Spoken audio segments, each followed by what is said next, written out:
What's going on YouTube? Welcome to another video on the Boxster. Now if this is the first video you're catching in the Boxster series, it's only the second video, so you might want to go back and look at the reveal video where you find out all about the wonderful issues that this wrecked Porsche Boxster has got and the amount of work I've got to get it back on the road.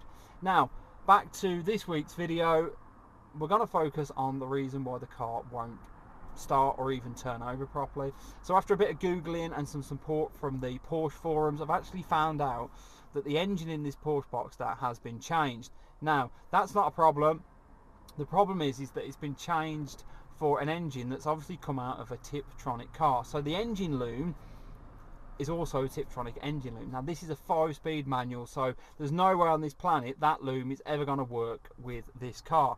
So what we're going to focus on in the second part of this video is changing that loom, and fingers crossed I don't find any other issues that stop me from replacing that loom. I've actually got a 5-speed manual loom that I got off eBay for a really good price.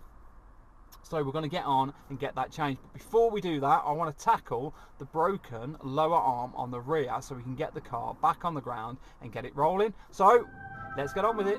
So you can see the damage on the arm, so basically we just need to get these two pieces off and replace it.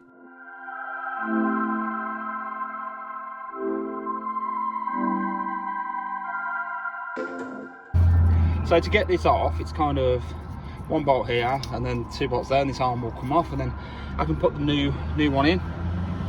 So I'm going to give a bit of the old WD-40 on there, let it soak for a bit, and then take it off, put the new one on, and then we should have the rear suspension back in working order.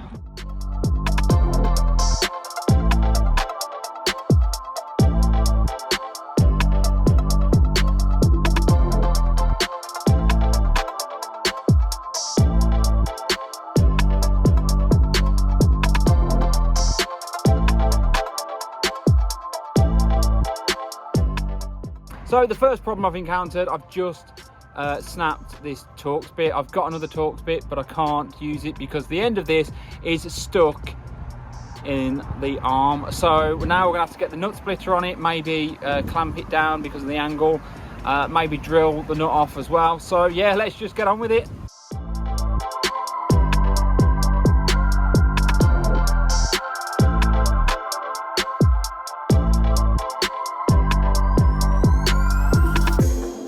So we managed to split the nut, but unfortunately it didn't go all the way through. So the only option that we've got is to pull out the big guns and drill the rest of the nut off.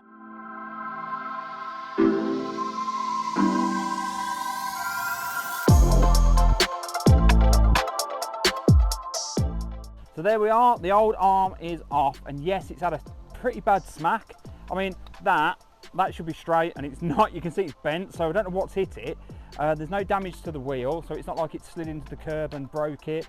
Maybe someone's put a tow rope around it and it snapped it. Maybe when they were delivering it and they've done the ratchet strap up, there's been a hairline crack in this, and at that point it's just snapped it, and they've realised, and you know, they broke it when it got delivered. But we've got a replacement one, and it was only 20 quid off eBay, so let's get on and put it on.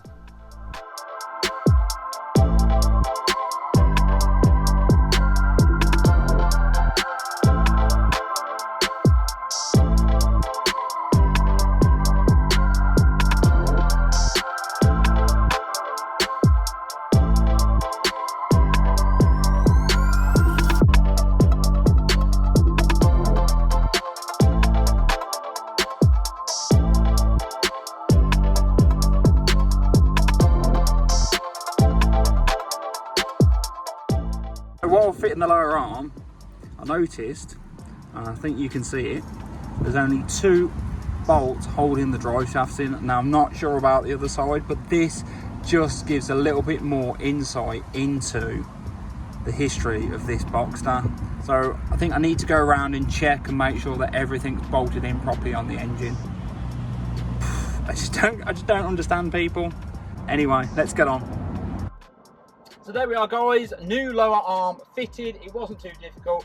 Drilling that nut off was the hardest part. I went through about 3 drill bits. I'm not too bothered about the tracking and the alignment of the car because I think we're going to change the suspension anyway in the future. So I'm going to get the wheel back on get it on the ground, and I'm going to tackle taking out that engine wiring loom. So yeah, let's get on with it.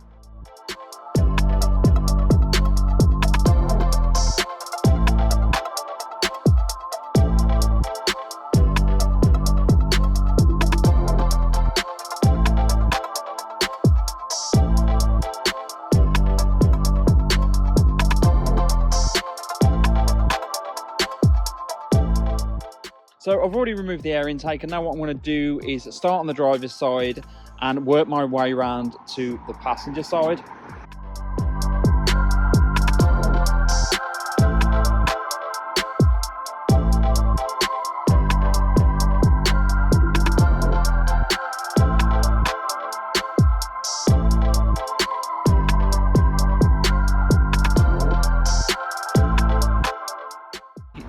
So as you can see, I've had to take out the inlet manifold to get the airbox out of the way so I can get to the coil pack plug, because it was just too difficult. And also when I was taking out the inlet manifold, you could see this fuel rail is bent, so I've ordered another one of those. So unfortunately we're not going to get the car back up and working in this video, but I'm going to continue and take the rest of the loom out now.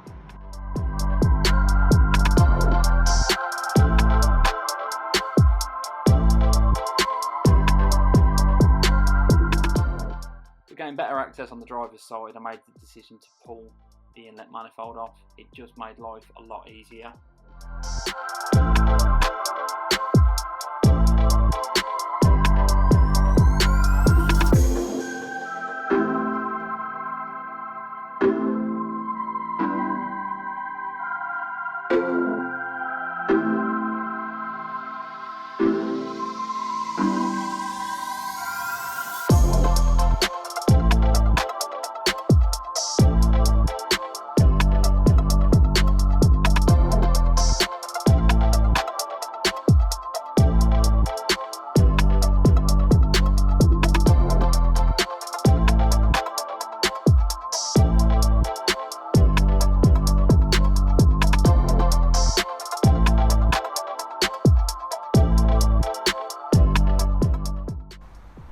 So as you can see guys, I've got two wiring looms in front of me. Now this is the loom I've just taken out. It's a Tiptronic loom, and it has a big plug that plugs into the Tiptronic ECU, the brain for the gearbox.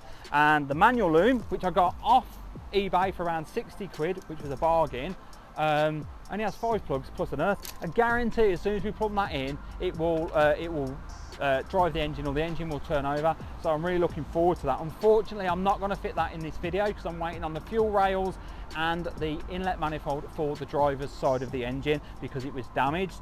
So that's all the content I've got for you in this video. Now if you're new to the channel and you like what you see, why not hit the subscribe button, turn the notifications on and give me a thumbs up, and maybe comment below. It'd be great guys. And if you're not new to the channel and you're kind of wondering where the E350's gone, we've still got it and we're still working on it. We're about 6 weeks away from the hybrid turbo, fitting it, and then the stage 2 remap, and we reckon we can get around 350 brake out of it. I've also got a few more body mods that I want to do to the E350, so look out for that video coming in the next couple of weeks.